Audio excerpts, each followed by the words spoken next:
Good afternoon. My name is I'm our national correspondent for Politico. We're back for the afternoon session of The 50 America's Governors. I'm joined by Maryland Governor Larry Hogan. Thank you, Governor Hogan, for being with us today. Well, thanks very much for having me, Natasha. It's good to be with you. So we have plenty to dig into: Maryland businesses reopening to full capacity, the status of children returning to schools, vaccine distribution, and not to mention your thoughts on the future of the Republican Party. But before we get going, a reminder to those tuning into the live stream that you can follow the conversation on Twitter using the hashtag #The50Governors. With that, let's get going. So let's start with COVID, Governor. Just this week, you ordered restaurants and other businesses reopen to full capacity and larger venues at 50%. What metrics are you seeing that makes you comfortable making this move now? So we've been from the very beginning of this COVID crisis, we've been really taking a look at all of the public health guidance. We've convened some of the smartest epidemiologists and doctors in the world to advise us. And also, we've worked with the business community on safe and effective reopening plans. But the reason why we're taking some steps this week, first of all, we, unlike some other states, kept masking and distancing in place, but raised some capacity limits on most businesses as long as they could comply with the other safety measures. And it was because we're in a great spot. We're doing much better than most of the rest of the country. Our positivity rate is down around 3%. Our case rate is way down. Hospitalizations are down. Deaths are down. We have no counties in the red zone, as the federal government defines it. Our cases per 100,000 is down. In every single health metric, we're down dramatically and have been heading in that direction now for a couple of months. And so we've all along tried to balance how do we keep people safe and how do we follow the science, but also balancing that economic recovery and the health of putting people back to work and helping some of our small businesses survive. So there is an aspect of this order that's just bringing on some confusion and questions, and that is that you've ordered that local jurisdictions cannot make rules that are more restrictive than the state. So why shouldn't they have that freedom? Yeah, no, that's not what the order does. It's just the opposite, actually, Natasha. So our state law does grant the local governments the ability to be more restrictive, and many of them have and will continue to do so. Our order early on in the pandemic, we specifically granted additional powers to the counties that they didn't normally have. And this time we didn't feel it was necessary, but all of our local jurisdictions they can't be less restrictive. They do have to follow the state health directives, but they can be more restrictive if they want to, and several of them are. Okay. So one thing a lot of people are talking about right now is just with COVID, getting back to normal. When do you think that it will feel normal again for Maryland? What are your projections, data, and metrics? It's a hard question. Just a week ago Friday, we had an anniversary of the first cases in our state when I first declared a state of emergency. And, we talked about the 7,748 Marylanders that we lost to the disease. And, we had 35,000 people hospitalized and 380,000 people infected just in our small state. So we've come a long way, and it's been more than a year that we've gone through this, and we've still got a ways to go before we get back to normal. I think people are hopeful with the vaccines on the way, with the health metrics, at least in our state and in some other places, improving, and that there is hope on the horizon, that we do see a brighter future. But I don't think anybody should be under the false impression that we're going to be able to get back to normal right away. I know that the president is promising by the end of May to have enough vaccines. That's hopeful. That's a couple of more months to kind of go through this. We're ramping up, as other governors are, the administering of those vaccines every day. But I think we're going to have to continue to be safe and take steps and wear masking and do the distancing and listen to the public health advice. With the variants that are out there, it's still not a time to declare mission accomplished or to say, let's just return to the way we were before. So this is probably a difficult question to answer, but is there some projection on herd immunity in Maryland? Well, that's a great question. So we now have, we're now, as of today, we've done 1,750,000 vaccines. We've done about 65% of the eligible population. We've done nearly 99% of all the vaccines we've been provided by the federal government. We're up to 50,000 a day, which is a pretty good pace. We can do almost twice that many when we get those vaccines. There's our experts are saying, we don't know exactly when we're going to reach herd immunity, but you have to take into effect the people that already have the antibodies because they had COVID, including, hundreds of thousands that may have been asymptomatic and had the virus, but we don't know about it. And then all the people that we get the vaccine to as we move through other phases and people that are less vulnerable, as we move down to younger and younger people and people that are not frontline workers. But it's going to take a while. But if we get all those vaccines that the federal government is promising us by the end of May, that hopefully we can be well on our way this summer it won't be stamped out completely, but it'll be, we're in a much safer place. So I understand that you had a recent governor's call with President Biden this week. Is that right? Well, we had a call with the coronavirus task force, which is headed up by Jeff Zients out of the White House, and has many of the cabinet secretaries and the head of the CDC and General Perna, who's in charge of vaccine distributions. The president wasn't on the call, but it was most of the nation's governors were on the call with most of the leaders of the federal response. What was the main takeaway that you walked off with this week? Yeah, I guess the takeaway is there's good news and bad news. And the good news is that we're hearing positive things about starting at the end of March, moving into April and May, that the vaccine distribution is going to increase considerably. But they also told us a little disappointing news this week that we would not be getting any additional allocations for at least the next week, probably the next 2 weeks. So we were hoping we would have, they made some steady progress, and now it's a little bit flat while they catch up. I think they pushed out all the J&J vaccines that they had, and now they have to kind of restock before they get us more. So we don't have any of those for 2 weeks. And we used every one of them. We're number one in America on injecting those vaccines. But they are going to ramp up the production of both J&J and Pfizer and Moderna later. So I think April is going to be a much different situation. We have a couple of more weeks where it's still going to be a little, slow slog. That was the main takeaway, I think. So, I mean, I was going to get to schools later, but given that there is, it sounds like a little bit of a disappointment with providing the vaccine supply, does that affect your ability to get schools open because so many teachers want to be vaccinated first? And so we are one of the first states in the country to prioritize teachers, and we've been vaccinating them since January. So the federal government just came out with that advice, I think, like a week ago, but we were months ahead of that. I don't know the exact number as of today. I know I heard yesterday one of our large school systems had already vaccinated 78% of the teachers. Our schools have been authorized to be back in school since August. About half of our jurisdictions have been. The others all started to go back beginning March 1st. And I think as of now, we only have two of our local jurisdictions that are not yet, at least don't have some kids back in school in a hybrid way.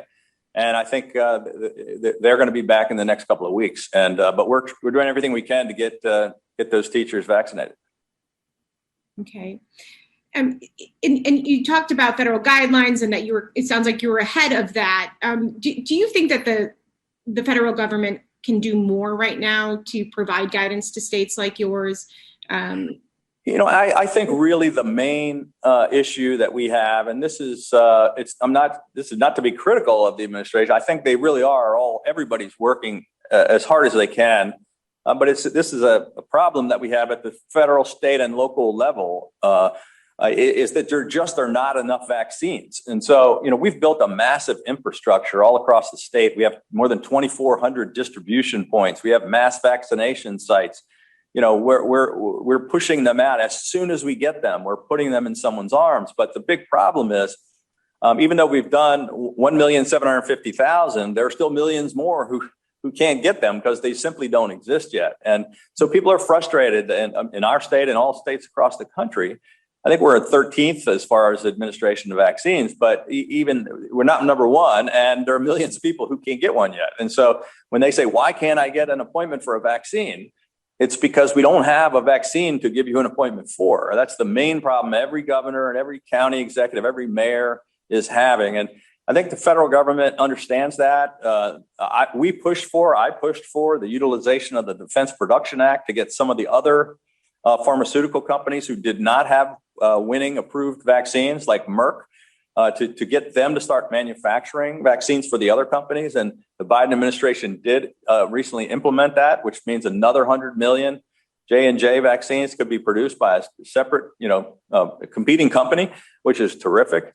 A Maryland-based company, Novavax, is the next one that's going to, I think, receive EUA, emergency use authorization from the FDA. And hopefully we're, a month or so away from that happening, and that'll be another supply. So it's really all about more vaccines. I believe that, I know in our state and other governors, if the federal government and the manufacturers can get us the vaccines, we can get everybody vaccinated. And you mentioned a couple of times that you feel like this administration has been responsive, and you were critical in the past of the Trump administration. I am curious, do you feel like there is a little more communication now, or how would you compare the Biden administration so far, given it's just 6 weeks in or so, to how Trump administration? Sure. Well, so I led the National Governors Association through a big portion of this crisis until August. And led all the nation's governors on 54 calls, many of them with the president and or vice president on at least a weekly basis, sometimes more than once a week. Mostly the vice president was running the coronavirus task force. And, even though I was critical, especially early on in the process, about there weren't enough tests, there wasn't enough PPE, that we didn't have ventilators, and I was representing all the governors and, sometimes strongly saying what we thought we needed from the federal government. I also did compliment them and in general, and the vice president in particular, on the communication with the governors. The very first, as soon as this hit, we had all the leaders of the federal government, Dr. Redfield and Dr. Fauci and Dr. Collins, who runs NIH, all come to address the governors in February of last year at the National Governors Association conference in Washington. I was in the Situation Room multiple times, sitting next to the vice president with all the other governors on the calls. We talked to them weekly. I was very pleased that when the Biden administration, when they were first elected during the transition, that they reached out to the governors a couple of times, to the executive committee, and then to all of the governors. We've had a couple of those with the president and vice president. Neither one of them has been participating in the weekly calls like we did in the last administration, but all of the leadership in their administration has been, and they've been very productive, very, very good communications. And, so far we're pleased. It really is. We got to take the politics out of this virus, and it really is everybody. We're all in this together, and we're all trying to save people's lives. Okay, great. You also mentioned recently, you mentioned the mask mandate, and you are keeping it in Maryland for now, correct? Yes.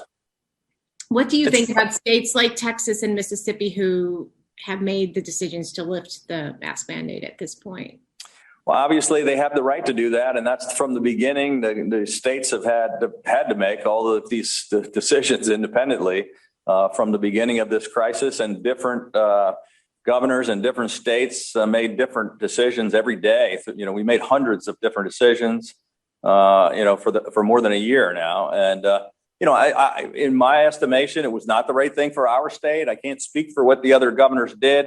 I just know that everything we know from all of the science is that there's not a better single mitigation strategy than masking and distancing. I mean, with that alone can really stop a huge portion of this virus from transmitting, and to think otherwise, I think is a mistake. I mean, there are certain states that want to keep all of their businesses shut down, and I don't agree with those decisions. There are other states that say no masks and we should do whatever we want.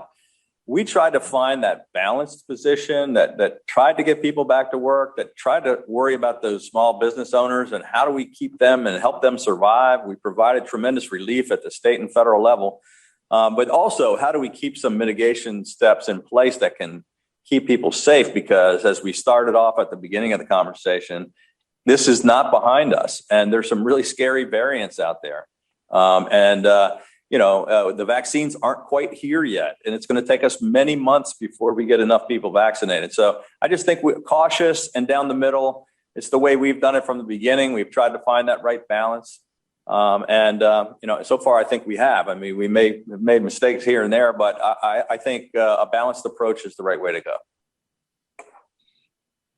So as you know, the Congress just passed this $1.9 trillion COVID relief package. Not one Republican got on board. Would you have voted for this package? I don't think I would have, and I'll tell you. So I was leading the fight for the previous stimulus package, and very upset that when I was NGA chair, and very pushed in every direction, talked to every leader of Congress and both sides of the aisle in both houses, repeatedly talked to the president, the vice president, Secretary Mnuchin. 8 months we didn't get a package done. 2 weeks ago, I was in the Oval Office with both the president and vice president for an hour and a half, where I repeatedly pled with them to try to work on a compromise bill that we could get Republicans on board, because I said to them, look, we do need help. There really are people struggling that we've got to get some relief to. There is a need for some aid to state and local governments who've been on the front lines of this crisis. But the $1.9 trillion that loaded in all kinds of other, priorities that we could argue about whether they make sense or not, but they didn't have anything to do with emergency virus relief. Is that so I said to the president at least 5 times in that White House meeting that I thought it was critically important that he get a bill that he could get Republican support on, or it was going to set a really bad precedent for the rest of his term for the next 4 years. And that if we can't get something done on this, that everybody agrees we need to do something on, your next priority of infrastructure, which I led, a national initiative on, I'd really like to get a bipartisan infrastructure bill done. But if you're just going to cram things through with every Democratic wish list with not a single Republican vote, it's going to be really hard to get an agenda through, because they're very tight majorities. As you know, there are 1 or 2 Democratic senators can stop everything from happening. What would you have taken out of the COVID bill? There's probably about $1 trillion that should be taken out of it. The Republicans were at 400 million. They're at 2 trillion. I think there was widespread. You could find consensus on about $1 trillion worth. And get rid of about $900 million worth of stuff that didn't have anything to do with COVID relief. Are you talking about pensions and relief and? Well, yeah, about pensions, and they were trying to push through the $15 minimum wage, which is a great issue to debate about in Congress, but it didn't have anything to do with this bill. There's a whole list of transportation projects in California. It was really loaded up like a Christmas tree with all kinds of extra goodies. Which we could debate all the arguments about whether they're meritorious or not, but they should not have been in this what could have been a compromise bill in the middle of a state of emergency in the worst pandemic we've had in our lifetime. So nonetheless, this package has been getting very high, public opinion marks. There are a lot of people who have said they're desperately in need. Do you still see that there's going to be benefits to Maryland residents? No question. As I said, I pushed for 8.5 months to get a stimulus bill through. I just thought it should have been a bipartisan one. I think it has more things than we needed. Certainly, I agree that we needed a stimulus bill and was pushing for one. I think most Americans felt like there were all kinds of things that we needed help on. I also don't think probably less than 5% of Americans know what's actually in this $1.9 trillion bill. Most people haven't read the bill and don't have any idea, like you probably do, because you're covering these issues. But the average person just goes, yes, we need help, but they don't know all the projects that are in this bill. So I was all for relief. I'm glad they passed some relief. There's some very important things in there that are going to help our state and the citizens of our state. I just think they got a little overambitious and put some things in there that are wasteful. Okay, I'll take just one quick moment to ask a couple of audience questions that were specifically targeted to Maryland. One of them is, how has the COVID-19 pandemic affected progress in fighting climate change, and how states leverage the opportunity to rebuild the pandemic in a way that is climate conscious and sustainable? It's a big one. I think that would actually there's a kind of a added benefit to climate change in that for a long time we had almost nobody on the roads, so we weren't contributing to climate change quite as much. But I think there are some opportunities, as we were just talking with the president and vice president about a compromise bill on infrastructure, which I think rebuilding America's infrastructure can include some things like addressing some issues related to the effects of climate change and on resiliency. And so I think, while it's not as directly related to what, there may have been some benefit. COVID was a terrible thing we didn't want to have happen, but some climate change concerns were mitigated for about a year. We had 10% traffic in some of our roads, and people weren't doing a lot of things they used to do. They were staying home. But I think as we come out of it and we talk about rebuilding America's infrastructure, we ought to talk not just about roads and bridges and highways, but about how to build, more resilient projects to look at the effects of climate change. Maryland has cleaner air standards than 49 other states and twice as strong as the Paris Accord. So climate change is a big, important thing for us here in the state. And I think it's one of the things that can help us maybe, put some people to work with green technologies and projects as we're looking to some of these things and rebuilding the economy at the same time. Okay, great. I did want to circle back on something else you mentioned. When you were in the Oval Office, you said you brought up several times to President Biden that you wanted bipartisan. What was his response to that? He was very receptive, and I think he really means that. So, I said to him, and I wrote an op-ed in the Wall Street Journal right after he was elected, saying I really liked the things that he had to say about, regardless of whether you voted for him or not, blue states and red states, he wanted to be a president for all Americans. That he really wanted to work in a bipartisan way together with people across the aisle. And then, I was at his inaugural, and I said to him, I really appreciated your message about reaching across the aisle. And now I'm hoping you can put those words into action. And he said, look, I agree with you. We're neighbors here in Maryland and Delaware, and I've known him. We have a good relationship. I said, he said, I do want to work with Republicans. I do want to work in a bipartisan way. But I'm not sure that the folks in Congress felt exactly that way, or everyone in his staff or his administration. I think he actually very passionately does agree with that concept of we really ought to find a way to come together. And but I think we missed an opportunity to do that. And hopefully maybe on the next big effort on infrastructure, we can try to do that. And he said, absolutely, he wants to try to work with me and work with Republicans and find some ways to reach common ground. Okay. Well, time is going very quickly, so I do want to turn to national politics. We could just jump right in. Should Donald Trump be part of the future of the Republican Party? Well, my opinion is that he probably shouldn't, but that he is going to be. There's no question about it. He's not going away quietly, and I think that's bad for the Republican Party. And I may be in the minority on that view, but I've been pretty outspoken about it. Look, the Republican Party has gotten away from its traditional values and its roots. And I think, the president, there's no question while we did okay in winning some purple districts in Congress and suburban districts and closed the majority in the House, it was a pretty bad time for Republicans. We lost the presidency, we lost the Senate, we lost the House, we lost governors. And we lost legislative body. So it was 4 years. By any estimation, it was a bad time for Republicans. And I think it wasn't a total rejection of Republican values or a total acceptance of progressive Democratic values. I think it was a rejection of Donald Trump. And the longer he stays involved and all of this, conspiracy theories and this vitriol and anger and frustration and attacking Republicans and primarying them, it's not a road to success for my party. And I'm a Republican elected in the bluest state in America twice by being just the opposite of that and by winning over large numbers of Black voters and suburban women and independents and Democrats twice. In a state that Donald Trump lost by 30 points 2 times, I won by 15. So I think I have something to add to the conversation about how can Republicans have a winning message and how can you go about winning more people over to our side of the argument.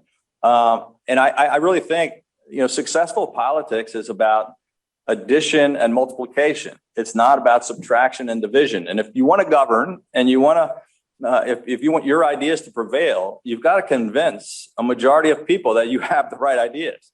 The Republican Party isn't doing that. We're getting rid of people and turning people off almost as fast as we can. So my opinion is that the party should return to a more traditional Republican Party, more to its roots, more to, as Ronald Reagan said, a bigger tent Republican Party, and away from kind of the cult of Donald Trump.